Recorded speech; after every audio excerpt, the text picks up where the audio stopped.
बांग्लादेशी घुसपैठियों के खिलाफ एक बार फिर से दिल्ली पुलिस की ड्राइव शुरू हो गई है।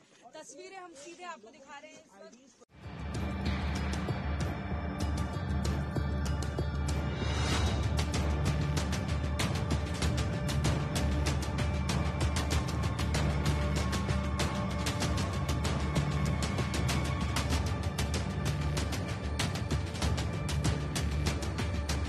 पांच बांग्लादेशी नागरिक गिरफ्तार किए हैं। साथ ही साथ 6 और आदमी गिरफ्तार किए हैं जिन्होंने इनको नकली सर्टिफिकेट्स, आधार कार्ड्स, वोटर कार्ड बनाने में मदद करी थी।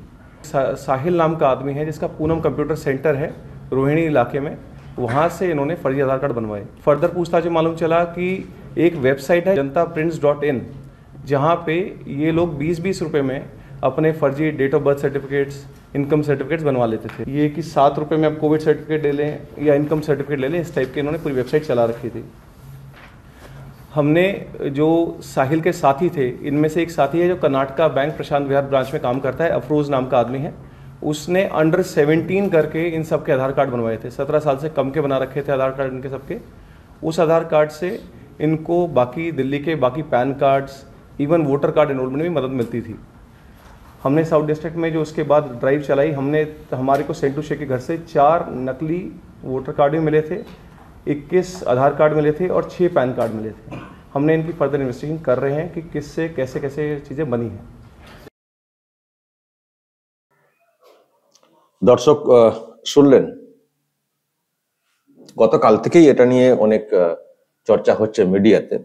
দিল্লি পুলিশ প্রেস মিট করে বলেছে যে এখনো পর্যন্ত 11 জনকে গ্রেপ্তার করা হয়েছে। তাদের মধ্যে 5 জন বাংলাদেশি আর 6 জন যারা সব ভুয়ো ডকুমেন্ট তৈরি করে ওই সব অনুপ্রবেশকারী যারা ওপার থেকে এপারে আসেন ডিঙিয়ে, তাদের স্থায়ী বাসিন্দা করে দেওয়ার ব্যাপারটা আর কি, মানে যা যা লাগবে document, Aadhaar card, PAN card, voter card, এইসব নাকি তৈরি করা হতো। তো সেই রকম আর কি 6 জন যারা এইসব তৈরি করে দিতেন, সেই 6 জনকে, আর যারা ওই রকম অবৈধ অনুপ্রবেশকারী যারা মানে কোনো বৈধতা নেই এখানে থাকার ক্ষেত্রে, সেই রকম বাংলাদেশি 5 জন তাদেরকে গ্রেপ্তার করা হয়েছে। এটা কিন্তু দিল্লির ব্যাপার, দিল্লিতে।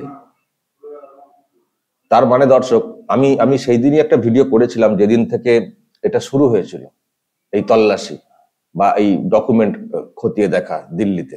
নিশ্চয় আপনাদের মনে আছে, কালিন্দী কুঞ্জ বলে এলাকা, সেখানে পুলিশ রেড করতে নেমেছিল, খতিয়ে দেখতে শুরু করেছিল যে যারা এখানে সব ঝুপড়িতে থাকছেন তাদের কি বৈধতা রয়েছে, কি ডকুমেন্ট রয়েছে, এর মধ্যে বাংলাদেশের লোকেরা এসে রয়েছেন কিনা, রোহিঙ্গারা রয়েছেন কিনা, এসব খতিয়ে দেখা শুরু হয়েছে। আমি আপনাদেরকে দেখিয়েছিলাম না, এবং তখনই বলেছিলাম যে অনেককে সন্দেহ করা হচ্ছে। তো সেই সব বিষয়ে আরো সব খতিয়ে দেখা হয়েছে। তো দেখে এখনো পর্যন্ত 5 জন মানে সংখ্যাটা ভাবছেন ও 5 জন, দুটো জিনিস ভাবতে হবে দর্শক।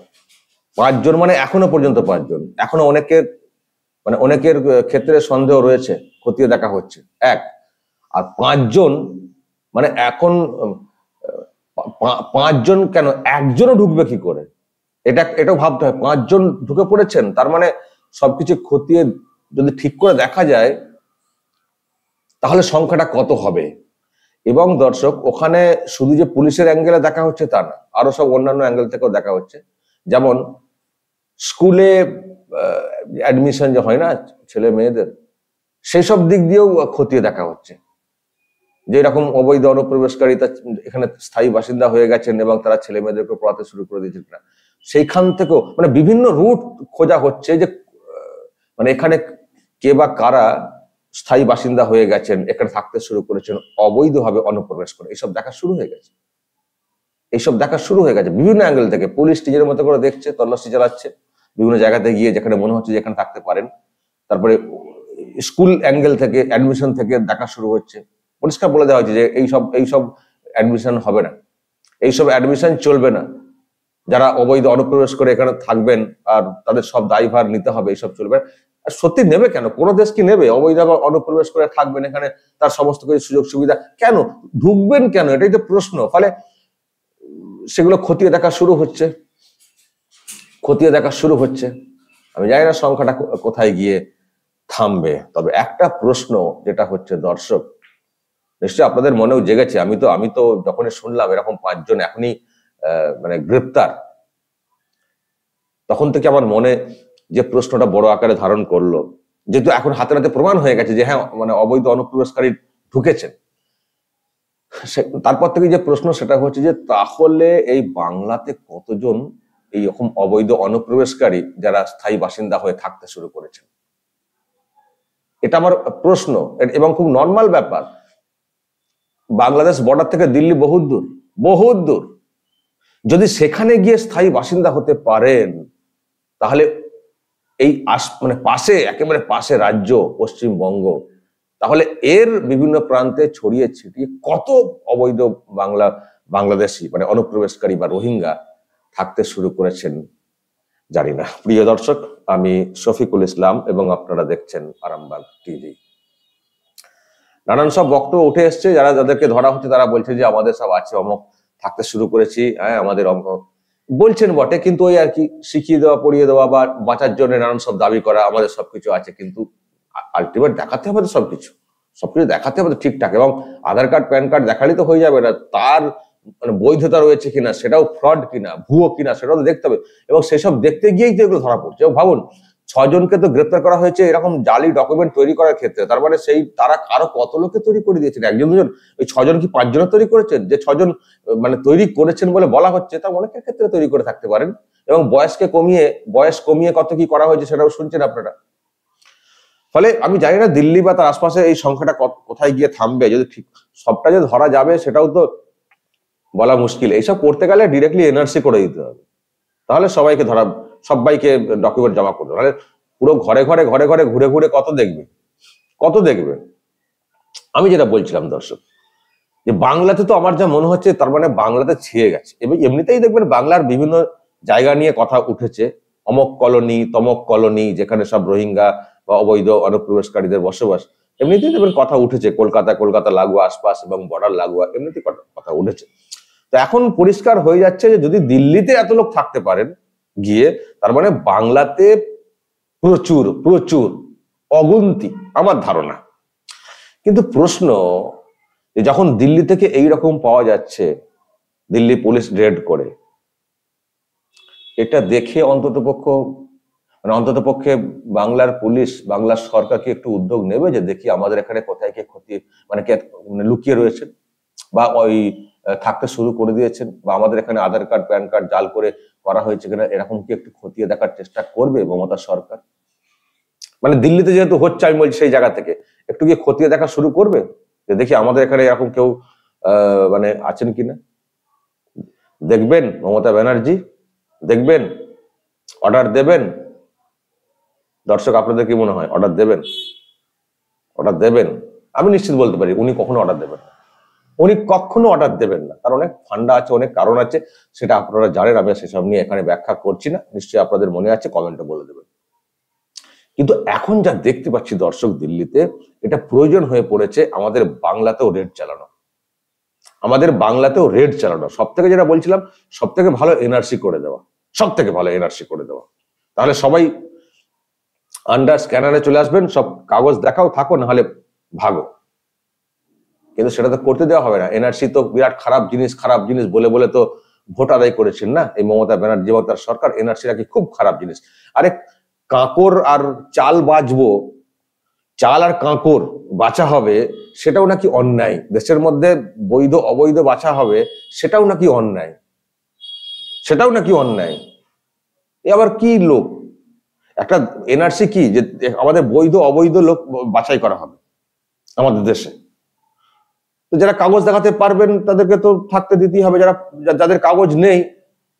এটা বলা হচ্ছে কি না, সবাই মনে হয় সব মুসলিমকে ছেড়ে চলে যেতে হবে ইত্যাদি। এনআরসি হলে সব বেকার বলে মুসলিমদেরকে বিশেষ করে খেপানো হয়েছে। আমি বুঝলাম না, মুসলিম সবাইকে কেন চলে যেতে হবে? আমার তো ভয় নেই, আমি তো মুসলিম, আমার তো ভয় নেই। কেন ভয় থাকবে? আমরা তো এদেশীয় মুসলিম, আমাদের তো ডকুমেন্ট তো থাকবেই কিছু না কিছু। কেউ বলছে সবার কি ডকুমেন্ট আছে, আর সবার ডকুমেন্ট থাকবে না কেন? যদি কোনো ক্ষেত্রে নষ্ট হয়েও যায়, আমি ধরছি নষ্ট হয়ে যায়, তার অনেক ব্যাপার আছে, ডকুমেন্টের অনেক মানে ফের আছে, অনেক রকমের ব্যাপার আছে। ধরুন কিছু ডকুমেন্ট নেই, কিন্তু সেই মানুষটি ওখানকার স্থায়ী বাসিন্দা কিনা তার প্রমাণের আরো অনেক সুযোগ থাকবে। তো আরো তো অনেক সুযোগ থাকবে। একবার সঙ্গে সঙ্গে সব চলে যান এরকম না। যাদের ডকুমেন্ট প্রথম থেকে মিলবে না তাদেরকে সুযোগ দেওয়া হবে নানানভাবে তাদেরকে জাহির করার। অনেক সব নিশ্চয়ই ক্রাইটেরিয়া ভেবেছে সরকার, বা আরো ভাববে যখন দাবি উঠবে যে এত লোক এখানকার স্থায়ী বাসিন্দা, তা সত্ত্বেও কেন তাদেরকে নাম এলো না। তার বিকল্প হয়ে যাবে। বিকল্পটা নিয়ে বলুন না। যে আপনারা যদি বলেন যে অমুক সালের ডকুমেন্ট, সবার হয়তো নাও থাকতে পারে, বন্যা হয়েছে, প্রাকৃতিক বিপর্যয় হয়েছে, ওটাকে নষ্ট হতে পারে, তার বিকল্পটা এইগুলো করুন। তাহলে সেদিক দিয়ে মানুষ নিজেকে প্রমাণ করতে পারবেন যে তারা স্থায়ী বাসিন্দা। কারণ আমরা চাই না কখনো যারা স্থায়ী বাসিন্দা হবেন তারা কখনো লিস্টের বাইরে চলে যান, এটা আমরা চাই না। সেই সাজেশন দিতে পারেন ভালো, দেশের স্বার্থে, যে যে যে ক্রাইটেরিয়া তৈরি হয়েছে ওতে সবাই পারবেন না নিজেকে প্রমাণ করতে, তো আপনারা এইগুলো এর সঙ্গে অ্যাড করে দিন। এটা তো দেশের মঙ্গল। আপনার সাজেশন যদি কাজে লাগে, আমরা তো সবসময় চাইবো যে কারো ডকুমেন্ট কোনো কারণে, মানে ওই জমির দলিল বা যেটা বলা হচ্ছে আর কি, যদি ওইগুলো না থাকে, বা আরো নিশ্চয়ই কিছু না কিছু থাকবে। এগুলো ফালতু ভয় ধরানো হচ্ছে, আমার মনে হয় ফালতু ভয় ধরানো হচ্ছে। কিছু না কিছু থাকবে, দলিল থাকবে না, অন্য কিছু থাকবে। যারা পড়াশোনা করেছেন তাদের পুরনো নিশ্চয়ই রেকর্ড থাকবে, স্কুলে রেকর্ড থাকবে, যদি সার্টিফিকেট এখানে না থাকে নাম খাতায় থাকবে, নিশ্চয়ই থাকবে। তবু আমি বলছি যে যারা তবু যদি মনে হয় যে না যা ক্রাইটেরিয়া বলা হচ্ছে, যা ডকুমেন্ট বলা হচ্ছে তাতে মিলবে না, সাজেশন দিন না, সাজেশন দিন, সহযোগিতা করুন না। যে আমরাও চাই চাল আর কাঁকড় আলাদা হয়ে যাক, সেটা না করে যদি বলে না এনআরসি করতে দেবো না, ছি ছি ছি ছি। আজকে কি হচ্ছে? আজকে তো বাংলাকে দেখে লোকজন ছিচি করবেন। আর দিল্লি যান আর যাই যান, এন্ট্রি তো সব এই দিক দিয়ে, যেটা বলা হচ্ছে বেশিরভাগ। তো প্রয়োজন হয়ে পড়েছে, এনআরসি প্রয়োজন হয়ে পড়েছে। এখন এনআরসি একটা বড় প্রজেক্ট, হয়তো এক্ষুনি সেটা করাও যাবে না, কিন্তু অ্যাটলিস্ট এটা তো করুক পুলিশ এক্ষুনি। মানে এনআরসি করতে পারলে সব থেকে বেটার, আমি আবারও বলছি। কিন্তু এখন সেটা নিয়ে তো অনেক কিছু আপনারা বলেছেন। আরেকটা কথা বলি, যে বড় প্রজেক্ট হলেও সেটা করতে পারলে সব থেকে ভালো। আমি বলবো সব থেকে ভালো হচ্ছে এনআরসি চালু করে দাও, সব ছুটবে, আর নতুন করে আসাটা বন্ধ হয়ে যাবে। বিশেষ করে আমি কি বলেছিলাম যে এনআরসি বা এই ধরনের উদ্যোগ নিলে যেমন অবৈধদেরকে এখান থেকে সরানো যাবে, তেমনি ওখান থেকে নতুন করে লোক আসা আটকানো যাবে। তাদের মধ্যে একটা ভয় থাকবে যে যাচ্ছি বটে, ওখানে তো টিকতে পারবো না, ওখানে গেলে তো ডিটেনশন ক্যাম্পে চলে যেতে হবে, সুতরাং বাবা ইন্ডিয়াতে ঢুকবো না। একটা ভয় কাজ করবে না ওপারের প্রান্ত থেকে, একটা ভয় কাজ করবে। সেটা না করে এরকম ঢিলেমি দিলে তো এমনি লোক ঝাঁপিয়ে চলে আসছেন হয়তো। এমনিতে আপনারা শুনছেন যে ওই মায়ানমারের গন্ডগোলের জন্য প্রচুর রোহিঙ্গা নাকি আবার নতুন করে বাংলাদেশে ঢুকছে। ওখানকার সরকারই বলেছে প্রায় 60,000 ইতিমধ্যেই ঢুকে পড়েছে। তো এখন সেই লোকগুলো সবাই ওখানে জায়গা কি পাবেন? আর সেক্ষেত্রে কেন এটা ভাবছেন না যে বাংলাদেশের সরকারও হয়তো একটু লুজ দেবে, যাক ভারতে যদি চলে যাক, জায়গাটা প্যাসেজ দিয়ে দেবে, যাক ভারতে বোঝা করুক, আমাদের এখানে বোঝা হচ্ছে, সেটাও কেন ভাবছেন না? ভাবতে হবে সবকিছু। ওরা ওদের কথা ভেবে হয়তো করতেই পারে। ওরা বলছে আমরা মানবিক কারণে আমরা জায়গা দিচ্ছি। যখন মানবিক কারণে ওনারা মনে করেন থাকা দেওয়া দরকার আছে, তো ওখান থেকে যদি কেউ চলে ভারতে গিয়ে ওখানে একটা জায়গা হালকা করে আরো নতুনদেরকে জায়গা দেবো, দিতেই পারে। সুতরাং যদি আমাদের এখানে কড়া ব্যবস্থা হয়, তাহলে ওই লোক আটকানো যাবে যে এখানে এলে মুশকিল আছে, ধরে ফেলবে, এটা বাংলাদেশ না, এই ভয়টা কাজ করবে না। তো যাই হোক, তো আপাতভাবে আমি যেটা বলতে চাই যে দিল্লি পুলিশ যেটা শুরু করেছে, খতিয়ে দেখার কাজ যেটা শুরু করেছে, এটা অন্তত করুক বাংলার পুলিশ, কিছু তো করুক। এটাও তো বাড়তে যাবে, কিছু করলেও বাড়তে যাবে, যে এখানে ধরাধরি হচ্ছে, বাবা যাবো না। অ্যাটলিস্ট নতুন করে আসাটা বন্ধ হয়ে যাবে। যারা এখানে আছেন তাদের কতজনকে বাদ দেওয়া যাবে এই মুহূর্তে সেটা ব্যাপার আছে, কিন্তু বাদ দিলে তো অনেক কি দেওয়া যায় আমার ধারণা। কিন্তু অ্যাটলিস্ট নতুন করে আসা বন্ধ হবে। যদি দেশের স্বার্থে আমরা এইসব বিষয়ে ঐক্যমত না হতে পারি, তাহলে আর কি হবে? শুধু নিজস্ব লোকাল পলিটিক্সের ফায়দা তোলার জন্য যদি আমরা এগুলোকে উৎসাহ দিই, ঢুকুক, থেকে যাক এখানে, নো প্রবলেম, তাহলে ওই হবে, আঁতুর ঘর হবে, বাংলাটা আঁতুর ঘর। এমনিতে যত কুকর্মের জায়গা হয়ে গেছে, বা অন্য জায়গায় ঘটালেও এখানে এসে তারা আশ্রয় নেয়। দেখতেই পাচ্ছেন এখান থেকে সব জঙ্গি ধরা হচ্ছে। কারণটা কি? কারণটা হচ্ছে এখানকার প্রশাসনের দুর্বলতা, উদাসীনতা, বা নিজস্ব অন্য কোনো স্বার্থ, সেই জন্য হচ্ছে। তো যাই হোক, দিল্লিতে দর্শক এটা ধরা পড়ার পরে আমার তো আমি আমি আমি অ্যাটলিস্ট নিশ্চিত হয়ে গেলাম যে বাংলাতে তার মানে প্রচুর মানুষ, প্রচুর এইরকম অবৈধ বাংলাদেশি রোহিঙ্গা তারা থাকতে শুরু করে দিয়েছেন, এটা আমি নিশ্চিত। এবার দর্শক, আপনাদের যদি কিছু ধারণা থাকে এই নিয়ে বলবেন, যা বলার কমেন্ট বক্সে। নজর রাখবেন আরামবাগ টিভিতে।